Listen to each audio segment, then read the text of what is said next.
Hi, welcome back. Do apologise, it's been a little while. Like everyone else, I've been affected by the current situation.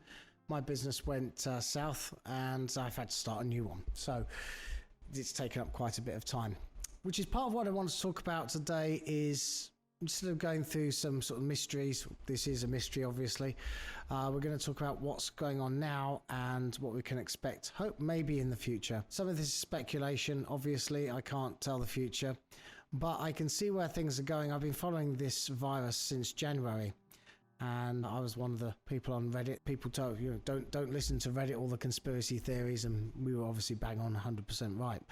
But that was by the by. I'm not going to go into that. What I am going to say is that everything you're seeing right now is a diversion. Many of you can see and sense that now. And we're going to look at for what. Now, we've recently seen headlines about the Great Reset. Won't go into the American so-called election, but with Biden's mantra being build back better, with Trudeau build back better, and so on and so forth, build back better. And now they're openly talking about a financial reset.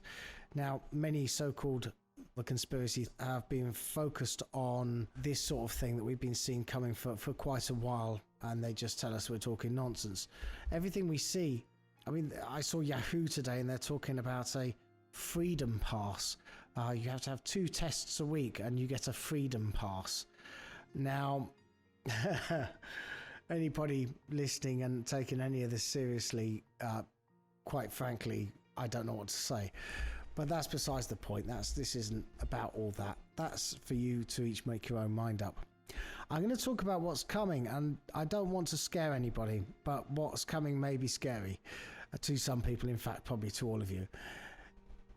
We're going to go back about 12,000 years ago to Atlantis. Atlantis was the Azores. Now, Jeremy over at Brightside did an amazing job at proving that the Atlantis was likely to be the Eye of the Sahara, and I think he has some great points there, and I don't want to take away anything from some of the research that he's done, because he's done a lot of good stuff and he had a lot of good points and a lot of very good reasons to be suggesting it was the Eye of the Sahara. It actually sparked my interest in Atlantis. I didn't really look at it much before. I knew it probably existed, but that was it. But I was looking at it and I thought he did a great video about it. I know he spent a long time doing it, and something didn't sit right. It didn't sit right with me. I'm thinking everything looks right, but it just didn't feel right. And a little hunch sent me to looking at the Azores. Each of these civilizations had pyramids. Now, pyramids back in those days, we're talking, they were 14,000 years old. They were painted white with a granite black line, and they had a gold top, like gold leaf top. And they were power generators, and they produced power from kind of ley lines that go through the Earth's surface, connected to things that are putting granite under pressure. And it's all about the movement of energy through rock, and there's a lot to do with quartz. How exactly they did it, I don't know. I'm not a mechanical or electrical engineer. Some of those might have a better idea, but whether we can produce it today, I think we probably could, but I imagine a lot of people would go quite skint if we could. I looked at the Azores and I figured, well, there's going to be a pyramid somewhere. And sure enough, underwater at the Azores is a massive pyramid. They don't make it public, but it's seen by the fishermen, and you can see photos. We'll add a couple of photos here. And so I do believe the Azores is the most obvious place, and it is where Atlantis was. But how did it get there? What was Atlantis? Atlantis was a large island. Now, what if I was to tell you that I don't think it's going to be too long in the future where we see that again? And I'm going to include a map. This is called Scallion's map. And this was his vision of the near future as to what the Earth will look like. And we can see Atlantis raised again in the middle of the Atlantic. And unfortunately, we see most of Europe has disappeared. Now, this means that tectonic plates have shifted. And this is caused by a weakening magnetosphere, which in turn lets in a lot of solar rays from the sun, from the universe in general, and it kind of turns the magma liquid. Now, just to make things a bit scarier, here's a headline that I was fully expecting to see from May of this year about the weakening magnetosphere. So we can see a couple of headlines there. The scientists don't know why the magnetosphere is weakening. Well, they may not know, but I do. That is because everything is connected. Us, the universe, the stars you see, everything. We're all connected. We come from one source. This isn't reality. Okay, so we sort of had a look about a little bit like that in the Mandela effect. What you're living in is like a dream, and it's a spirit having a human experience. That is what it is. And now I used to kind of hear that sort of thing and used to think it was some kind of hippy dippy shit that people said to make themselves sound a bit more cooler than they probably were. But the fact is, it's true. That's exactly what this is. It's kind of a dream. And there's a failsafe built into this system, if you like, this simulation that we help build, that when things get a bit out of control, things start breaking down and we end up with a, shall we say, a bit of a cataclysm to start things over again. And throughout history, there's been many civilizations on this planet, and you and I have been back here many times and lived other lives. Whether we lived in other civilizations, some people living today a lot claim to have lived on Atlantis, or certainly at the Atlantis continent, and none of that really surprises me. So when's it going to happen? Well, I don't think it's going to be too far off in the future. Many of us can feel it today. Many of us sort of sense something else is going on and aren't too sure what it is. Well, we see that the virus has locked countries down, especially New Zealand. And again, if we have a look at Scallion's map, we can see New Zealand has raised to become quite a big sort of continent, slightly almost connected to Australia there. I actually share that vision too. I actually think that's likely. Unfortunately, we do see Britain mostly underwater again, and so Britain won't be existing, which is great, but that's just one of those things. So we're seeing a lot of things pointing to that. I think anyone watching this will go, well, when is it going to happen? I don't know. The Georgia Guidestones were put down in 1980s, to give you an idea.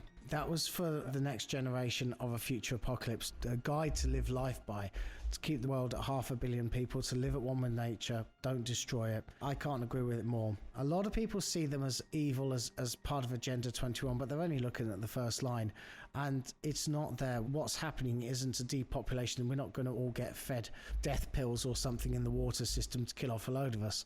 Don't think anybody's quite got the guts to do that kind of thing. Is it going to be a good thing for the world? It'll be a good thing for the world. Is it going to be a good thing for each of us? Well, it depends how you look at death. When you absolutely realise that death isn't the end, it's just one of those things that has to happen. Now, I'm not saying start going run to the hills, run to the mountains, but what I think is the most important thing, now you'll hear this from other people as well, maybe spiritual people, maybe religious people, is to get yourself right spiritually.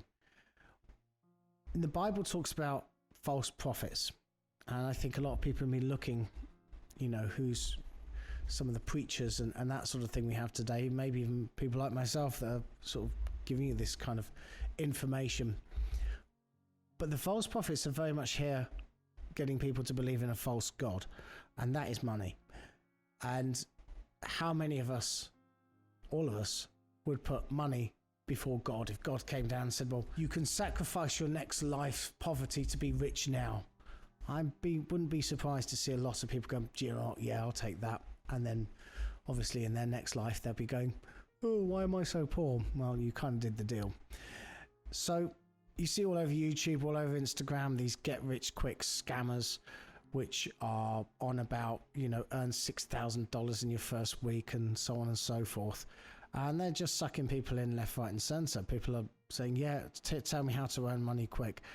That is spiritually unwell people. That is some very, very sick people out there that now I don't mean sick as in, perverted. I mean just sick as in lost. It's important that we look at what we have got to offer in life. Now, to give you an insight, I'm an entrepreneur. I've been running my own business, built multi-million pounds and sold for hundreds of £1,000s, and I've gone bust. I've been an entrepreneur since I've been 26. I've started a few companies in a few different industries, and obviously a new one now. I hear things like go out and take what you can from the world and, take your bit. And that's probably some of the worst advice I've heard. It's about what can you offer the world? What problems can you solve? What can you give? And then you receive. So yes, something's coming. We've shown you a couple of things here. We're going to link to Suspicious Observers. Ben Davidson has done an amazing job. It's called CIA Classified, and it's the film, what this film 2012 was built based on. So if you want a pretty scary look into what may happen, 2012 is probably a bit over the top. And how much notice we'll be getting, I don't know. I believe that when things start shaking up and things become quite obvious to everybody, I think the countries will be locked down by then, and it'll be very difficult to get up to where you need to be. But I wouldn't worry about that. It is just what it is. The Earth's going to go through some major changes. I mean, we've already swapped Earths. We've already changed Earths from the Sagittarius arm to the Orion Spur. This is Cataclysm Earth. The last Earth was not so much. That didn't really happen in the last Earth, but the evidence for these floods 12,000 years ago and the burying of cities is everywhere. It's absolutely everywhere. There's advanced civilizations that have come and gone. Some more advanced than us in some ways, and less so in others. Are we the most advanced civilization that's ever been? Kind of. But yes and no. What does advanced mean? That you can get online and shoot someone in the face on a game who's 6,000 miles away? That's not advanced. That's just something you can do. Advanced means spiritually advanced, which means that your life here is as good, or at least different, but still good, as your life on the other side, from where we come from our home. And we built this for a reason, and that was to have a human experience, to love, to hold each other physically in a different way than what we touch each other and how we love each other on the other side, to eat chocolate, to make cakes, to have birthdays, to celebrate Christmas, to enjoy the things that really do mean a lot to us. And what I'd suggest is that instead of sort of thinking, how can I have my big house, big car, and lots of money and so on and so forth, is what's really important. Is it a coffee with a friend? Is it maybe going for a run, having a walk in nature, cooking a nice meal, being with family? These are the things that truly make us spiritually better, truly make us happy. Because I can promise you, from someone who's been there, a big fast car and a big flash car doesn't make you spiritually well. So there's some advice. I've kind of talked and I'm not sure where it's going, but Gary's going to have to edit it. So good luck, Gary.